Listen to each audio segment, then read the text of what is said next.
کسی نے پوچھا حضور والا آپ ولی کب بنے؟ تو آپ نے فرمایا کہ جب میں مدرسے جایا کرتا تھا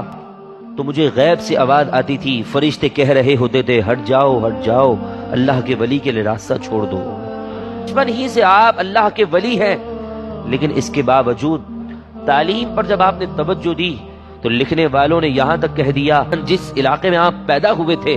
اس علاقہ گیلان جو ایران کے اندر ہے، اس علاقے کے جتنے بڑے بڑے علماء تھے، بڑے بڑے فن کے ماہر تھے، تفسیر، فقہ، اصول حدیث، سب پر آپ نے مہارت 18 سال کی عمر میں حاصل کر لی تھی۔ آپ کا ابھی شوق ختم نہیں ہوا تھا کہ ایک مرتبہ آپ کسی کھیت کے قریب کھڑے ہوئے تھے کہ اتفاق سے وہاں سے بیل گزرا۔ اللہ تبارک و تعالی نے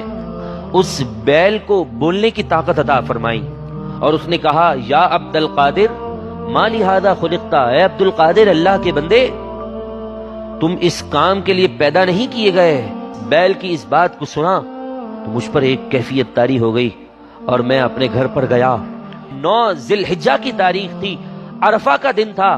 حاجی لوگ حج کے اراکین کو ادا کر رہے تھے اور میں اس وقت اپنے گھر کی چھت پر کھڑا ایران میں تھا۔ اللہ تبارک و تعالی نے سارے حجابات مجھ سے دور کر دیے اور میں نے ایران میں رہ کر کھڑے ہو کر بیت اللہ کو بھی دیکھ لیا اور لوگ حج کے ارکان کو ادا کر رہے تھے، میں ان لوگوں کو بھی دیکھ رہا تھا۔ اور اس کے بعد پھر آپ اپنی والدہ کے پاس آئے اور کہنے لگے کہ میں جو ہے علم دین حاصل کرنے کے لیے بغداد جانا چاہتا ہوں۔ آپ کی والدہ نے اجازت دے دی کہ پھر آپ کی والدہ نے آپ کے کپڑوں کے اندر 40 دینار سی دیے، کہا بیٹا ہمیشہ سچ بولنا، کبھی جھوٹ کے قریب مت جانا۔ راستے میں جو ہے وہ قافلے والوں پر ڈاکو نے حملہ کیا، ڈاکو کو آپ نے کہہ دیا کہ جو ہے میرے پاس 40 دینار ہیں، بڑے سردار کے پاس لے جایا گیا، سردار کو بھی آپ نے یہی کہا، اس نے کہا دکھاؤ۔ آپ نے اپنے کپڑے کے اندر سے جہاں سیا تھا وہ نکال کر رکھ دیا اور کہنے لگا ڈاکو کا سردار اگر تم بتاتے نہیں تو ہم اس سکوں تک پہنچتے نہیں، تو تم نے بتایا کیوں؟ تو آپ کہنے لگے کہ جب میں علم دین حاصل کرنے کے لیے نکل رہا تھا تو میری والدہ نے ایک نصیحت کی تھی، بیٹا کبھی جھوٹ مت بولنا، میں نے اپنی والدہ کے حکم کی فرما برداری کی ہے۔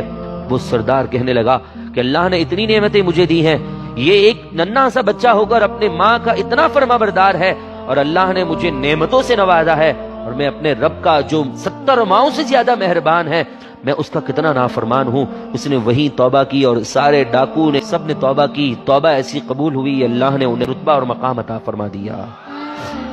کہ غوث اعظم رضی اللہ تعالی عنہ بچپن سے ہی اللہ کے مقرب ہیں، لیکن عبادت اور ریاضت کس انداز میں کرتے تھے؟